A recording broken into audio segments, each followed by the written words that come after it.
guys, welcome to my vlog.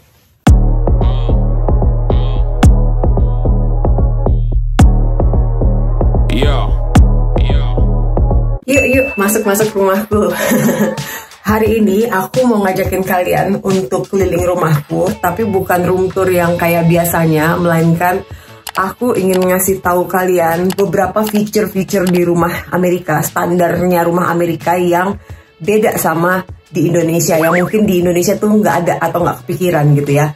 Nah, apa aja itu? Yuk ikutan yuk. So, ini tuh apartemen guys. Jadi aku tinggal di sini sudah 1 tahun. Sebelumnya aku tinggal di Tennessee dan punya rumah sendiri. Cuma karena suamiku adalah federal government worker atau pegawai pemerintah federal, jadi setiap beberapa saat tuh kita harus pindah-pindah gitu untuk naik jabatan, untuk naik gaji, atau untuk dapetin banyak pengalaman. Dan karena alasan itu pula yang membuat kami memutuskan untuk sewa rumah saja daripada beli rumah, terutama ketika dia harus dinas di tempat yang dia kurang suka ya suasananya gitu. Nah, aku tinggal di Mississippi, tapi perbatasan ya, jadi tinggal jalan kaki sebentar aja sudah sampai di Louisiana gitu. Jadi antara Mississippi Louisiana, dan for some reason dia nggak ngerasa beli rumah di sini itu bagus buat investasi, so kami memutuskan untuk tinggal di apartemen saja. Karena kemungkinan besar kami masih harus pindah-pindah lagi, entah ke Jepang, entah ke Korea, entah ke Eropa, kayak gitu, sebelum akhirnya benar-benar pensiun. Dan pada saat pensiun itulah kami memutuskan mau tinggal di mana nih gitu, bisa di Hawaii, bisa di Bali gitu. Itulah pemikiran keluarga Zepka, karena kan setiap keluarga beda-beda ya. Ada yang lebih memilih untuk sudah punya rumah duluan gitu. Kalau kita masih belum yakin kita suka di mana, apakah di Indonesia atau di Europe atau di US. Jadi kita belum memutuskan mau tinggal di mana. Tapi properti kami sudah punya dan saat ini sedang dikontrakin. Sementara pemiliknya ngontrak di apartemen ini. Oke deh, aku mau ngajakin kalian keliling-keliling apartemenku dan ngelihat fitur-fitur di rumah Amerika yang mungkin belum ada di Indonesia gitu. Dan ini standar. Jadi perumahan di Amerika itu rata-rata punya ini gitu. Developernya kalau nggak punya fitur-fitur ini bakal dicabut izinnya untuk bikin rumah gitu ya. Nah, apa saja? Yuk kita jalan-jalan nih, aku bawa. Oke, rumah di Amerika biasanya selalu berkarpet seperti ini. Tujuannya adalah untuk menghangatkan ketika winter. Jadi kalau kalian napakin kaki itu nggak kaget gitu loh kakinya karena dingin. Nah, di pintu masuk selalu ada seperti ini, itu pintu masukku. Selalu ada tempat buat naruh sepatu dan segala macam ya. Itu paling biasa ya, kalau di apartemen di Indonesia juga mungkin ada. Nah, yang tidak biasa adalah ini.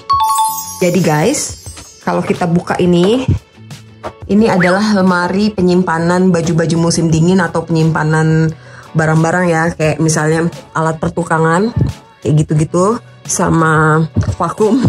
Kita taruhnya di sini biar rapih, nggak kelihatan apa-apa. Atau sepatu-sepatu yang suamiku yang untuk winter kayak gitu, box-box segala macam. Nih baju-baju winter semua. Kalau kalian perhatikan sepi banget, sebelumnya penuh sekali karena memang suamiku saat ini sedang tugas di Middle East ya. Jadi aku sendirian di Amerika, sementara suamiku sedang di Qatar. Jadi memang sudah nggak terlalu banyak barang. Kami mau pindah dari apartemen ini sebentar lagi. Makanya kalian aku ajakin jalan-jalan dulu karena sebentar lagi aku mau pindah. Lalu biasanya kami juga punya tempat khusus untuk naro topi seperti ini ya. Tapi fitur yang mau aku jelaskan adalah ya ini. Jarang kan di Indonesia yang kepikiran untuk bikin lemari yang jadi satu sama dinding seperti ini. Nah, itu dia, itu lemari musim winter lah. Kayak gitu. Fitur berikutnya ada di atas-atas. Tuh, 1, 2, semuanya di atap ya guys. 3 dan 4. Ini adalah smoke detector, dimana kalau misalnya terjadi kebakaran atau ada asap, dia akan bunyi kenceng banget. Dan sinyalnya juga secara otomatis ngirim ke pemadam kebakaran di kota ini gitu. Jadi dia bisa langsung datang dengan cepat. Canggih ya. Lalu untuk mengamankan ada ini.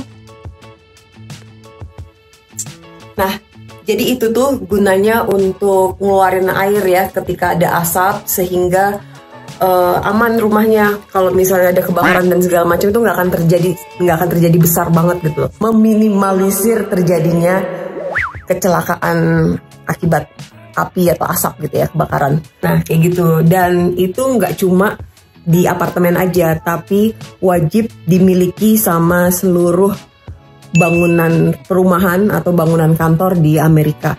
Kalau nggak ada ini, pasti izin pembangunannya diambil lagi. Nah, yang berikutnya yang aku rasa cuma ada di Amerika, dan itu pun nggak semuanya, tapi rata-rata rumah baru di Amerika itu punya sistem seperti ini, yaitu adalah central heater dan central AC. Kelihatan ya? Ini dia central heater dan central AC-nya ya. Ini semacam remote-nya. Jadi kalau kalian kedinginan seperti sekarang nih, aku agak kedinginan sebetulnya karena lagi musim winter.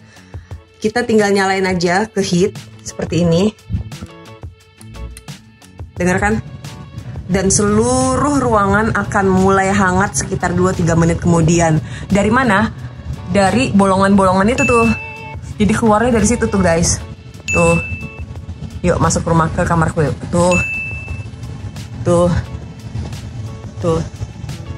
Langsung hangat semuanya tuh datang dari situ. Tuh. Terus kalau misalnya udara lagi panas, lagi musim panas gimana? Tinggal pencet ke kanan seperti ini, keluar AC ya. Kita matiin aja lah. Nah, itu fitur yang selanjutnya. Kita masuk ke kamar mandi ya. Ini adalah kamar mandinya anakku. Kecil sekali, tapi dia cuma sendirian, jadi aku rasa ini cukup sekali. Jadi kamar mandinya tuh lubang dua gitu. Dari lorong apartemen kita bisa masuk kamar mandi ini. Dari kamarnya dia juga dia bisa masuk kamar mandi ini, oke? Dan tempatnya kucing kami di situ. Terus ini bathtubnya, dan yang mau aku liatin yang berbeda sama di Indonesia adalah hampir seluruh apartemen di Amerika memang punya bathtub ya, tapi ini kering selalu guys. Jadi kita nggak mandi di mana-mana, kita selalu mandi di tempatnya gitu. Aku akan ajak juga kalian ke kamar mandiku. Yang tadi kamar mandinya anakku, sekarang ke kamar mandiku ya.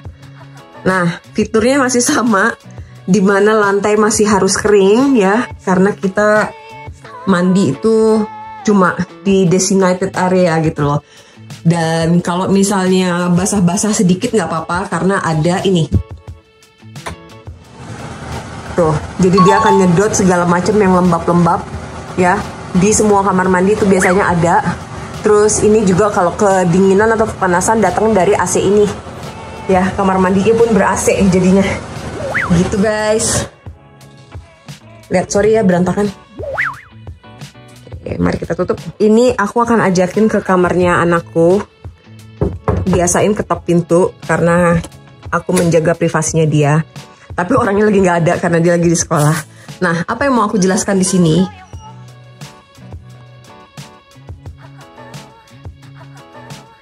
Adalah bahwa kamar di Amerika tuh biasanya memang besar-besar seperti ini ya. Luas banget buat satu orang aja begini. Dan ini kamar kedua loh. Apalagi kamar pertamanya lebih gede lagi. Dan fitur yang berikutnya yang nggak ada di Indonesia adalah walk-in closet guys. Tapi jangan kaget ya karena berantakan banget. Karena kami lagi siap-siap mau pindah dalam waktu 1 bulan ke depan, kami akan pindah. Aku akan liburan ke Indonesia selama kurang lebih 6 bulan mungkin. Karena suamiku ada, seperti yang tadi aku bilang ya, ada di Timur Tengah, lagi di Arab untuk dinas. Aku lebih memilih untuk di Indonesia. Nah, karena kami naruh semua barang-barang yang mau kami pindahin di sini, nggak usah dilihat lah ya jelek. Tapi intinya adalah ini bisa banget kalau memang ada satu temen lagi mau ngontrak gitu ya, kalau di Indonesia ini bisa disewain gitu. Jadi di dalam kamar ada kamar lagi gitu. Aku liatin yang rapihnya ya, biar kalian punya bayangannya seperti apa.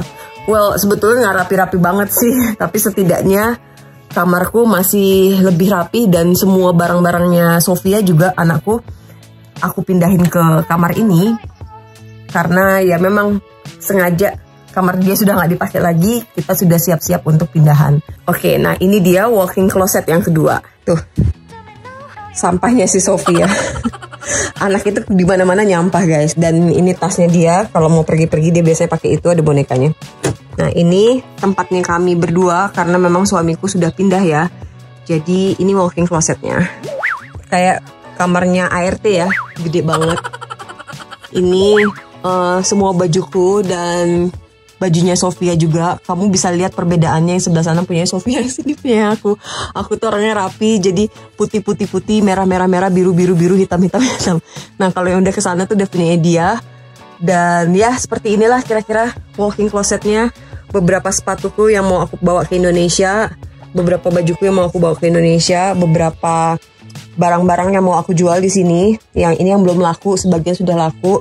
Terus tas-tas juga yang mau aku bawa, yang sudah nggak dibawa, udah ditaruh di kamarnya Sofia, sudah di-pack.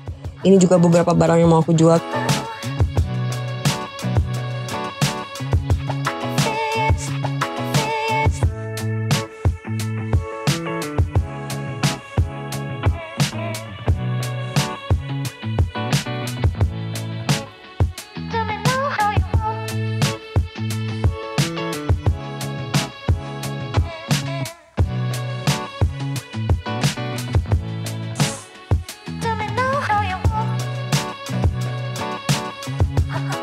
Di antara semuanya, fitur ini adalah fitur favoritku.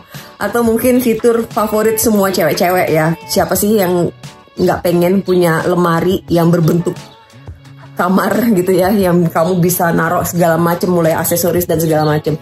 Cuma buatku itu pun masih belum cukup karena sebagian besar kayak parfumku aku masih taruh di sini, masih berantakan di sini. Udah nggak usah dibahas karena memang nggak serapi itu. Oke? Kita lanjut ke fitur berikutnya yang kali ini yang bikin aku sangat shock waktu pertama kali datang ke Amerika. Karena, are you sure? Kamu gak akan sakit perut dan segala macam gara-gara itu? Nah, apa itu? Yuk kita cek. Ini air minum. Katakan susah ya bikin video sambil megangin ini. Oke, ini ya, ini air keran guys.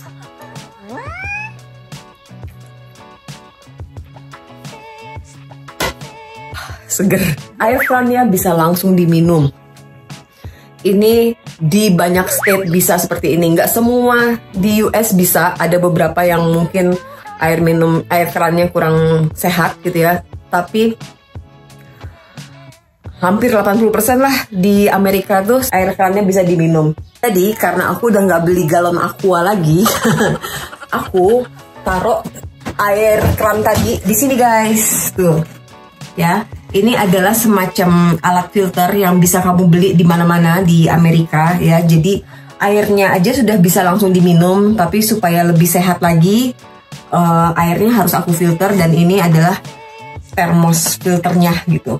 Jadi tiap hari aku isi air biasa, air keran, aku taruh sini dan masukin ke kulkas.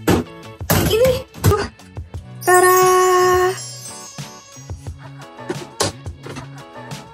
Masih berhubungan dengan air keran, di Amerika, things that are just make sense adalah air panasnya selalu tersedia. Nah ini adalah keran air panas dan ini keran air dingin.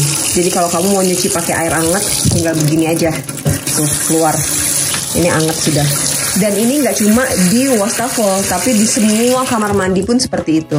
Yuk, aku ajak yuk kalian untuk ngecek. Nih, air hangat, air dingin. Sama ini juga air hangat, air panas. Itu tujuannya supaya kalau musim dingin seperti sekarang, pakai air hangat itu enak nyuci piringnya. Jadi itu sambil ngangetin tangan lah kayak gitu. Bukan air hangat loh ya. Ini airnya bisa can be really hot guys. Nah, fitur yang masih berhubungan sama air atau sama keran ya adalah ini nih. Dia bisa suck everything guys. Dia bisa, ini kan aku tutup ya. Ini kita buka kayak gini. Dia itu, ini adalah udang. Sorry tanganku megang bekas udang ya. Udang. Ini kita masukin aja, nggak ada masalah guys. Nih aku cobain ya. Aku nih kayak apa ya? Kayak yang lagi jualan di itu.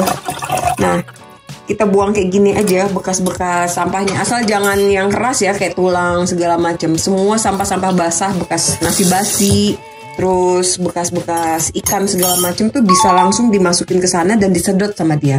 Let's see ya, kita buktiin kayak apa. Tuh kotorannya ada di situ kan, semua kotoran yang sayur-sayuran, kangkung segala macam itu bisa disedot sama dia guys. Bentar ya, aku nyalain ya.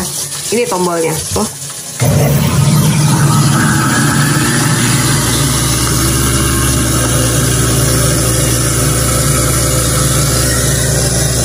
Matiin. Lalu ada ini juga tangan panjang untuk nolong, untuk bersihin kayak gitu. Ini fitur standar di semua rumah Amerika guys.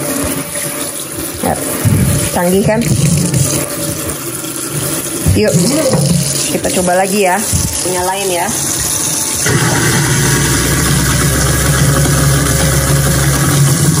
Tuh, dia nyedot semuanya, termasuk tangan-tangan kamu. Makanya pas lagi nyuci jangan nyalain itu terus kamu masukin, dia akan nyedot semuanya.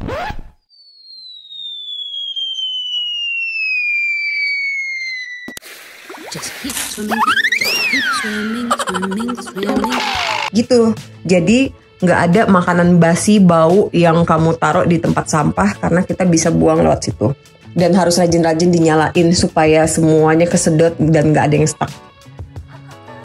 Lalu fitur berikutnya yang selalu ada di rumah-rumahnya orang Amerika yaitu mesin cuci piring ya. Tapi ini bukan sesuatu kecanggihan sih. Di Indonesia juga sudah ada. Paling tadi yang aku sebut ya, yang dari air bisa diminum langsung sampai ke mesin penyedot sampah, itu mungkin belum ada di Indonesia. Lalu yang berikutnya adalah gudang tempat penyimpanan. Waktu aku masih punya rumah di Tennessee, gudang penyimpanan itu ada di basement ya. Jadi kalian turun ke bawah, di situ mesin-mesin besar ditaruh, terus barang-barang yang kita nggak pakai sama sekali ditaruh di situ gitu ya, bukan di garasi tapi ditaruh di situ. Jadi yang aku kagum sama Amerika itu adalah mikirnya sampai jauh gitu loh, supaya rumah tuh nyaman, nggak ada simpenan kotak-kotak di atas lemarinya kita gitu kan. Biasanya kan kalau di Indonesia tuh ada lemari pakaian gitu. Di Amerika itu pakaian aja nggak kelihatan karena punya kotaknya sendiri gitu, lemarinya sendiri kayak yang tadi aku liatin ya ke kalian. Apalagi koper-koper, terus koper kuno segala macam itu masuknya ke dalam tempat penyimpanan. Nah kalau di apartemen dia bukan di basement tapi ada di dalam ruangan atau di luar ruangan. Biasanya di luar ruangan ya. Aku kasih lihat ya ke kalian ya. Kita buka ini porchnya, terasnya. Apartemen di Amerika itu selalu punya teras guys, karena penting sekali untuk punya lahan terbuka buat tiap orang gitu ya. Kalau di Indonesia justru nggak diutamakan kan yang seperti itu. Duh panas ya. Nah ini dia, ini di luar ruangan ya. Ini aku liatin di terasku. Ini sebetulnya ada payungnya guys. Cuma karena pas musim salju itu waktu di kota yang sebelumnya tempat kami tinggal, anginnya kencang banget, ada tornadonya, jadi keangkat ke bawah ke luar. Jadi lepas semua ininya, payungnya, yang ada cuma ini. Ya kayak gitulah kadang-kadang suasana atau udara di Amerika tuh can be really difficult, can be really harsh gitu ya. Nah ini dia ruang penyimpanannya kita di setiap apartemen ada. Bentuknya seperti ini. Penuh kan? Kita lihat ya.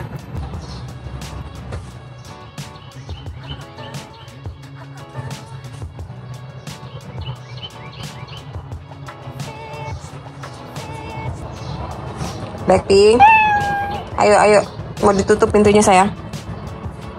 Yuk, nggak usah ke situ yuk. Smart kan metodenya. Lalu lanjut ke garasi ya, karena lagi-lagi ini di apartemen garasinya tidak ada. Tapi aku masih kayaknya punya ya footage di mana aku masih tinggal di rumahku yang sebelumnya, yang sekarang dikontrakin orang. Itu garasi di Amerika tuh biasanya memang sudah pakai elektrik ya, dimana kita tinggal klik buka, karena nggak ada bibi kan di sini ya, jadi kita ngandelin segala macam, terus ngandelin mesin gitu untuk buka tutup segala macam. Dan kenapa udah nggak metode manual yang buka garasi sendiri, angkat gitu? Karena lagi-lagi musim guys, kalau misal lagi musim dingin kita ngangkat kayak gitu kadang-kadang stuck di salju gitu. Jadi hanya bisa mesin yang ngangkat. Nah, kira-kira seperti itulah, dan memang lebih untuk kepraktisan aja. Oke deh, gitu aja. Semoga tur keliling apartemenku kali ini menyenangkan dan memberi sesuatu informasi yang baru buat kalian yang di Indonesia atau yang lagi bangun rumah. Siapa tahu kepikiran, karena aku kalau pengen bangun rumah di Indonesia sekarang mulai kepikiran untuk seperti itu gitu ya. Jadi nggak perlu cantik-cantikan, tapi memang fungsional banget gitu, dimana tempat naruh barang-barang tuh ada pada tempatnya gitu loh, jadi nggak berantakan sana sini. Mungkin bisa ditiru ya, coba deh lihat nih. Nih, ini adalah tanamannya suamiku, karena pemiliknya sudah pergi barang 2 bulan dan dia langsung kering guys, karena istrinya kurang ajar, nggak mau ngerawat. Ya gitulah. Video kali ini kayak gitu, semoga menyenangkan dan memberi informasi yang menarik buat kalian. I'll see you on my next video, okay? Bye bye.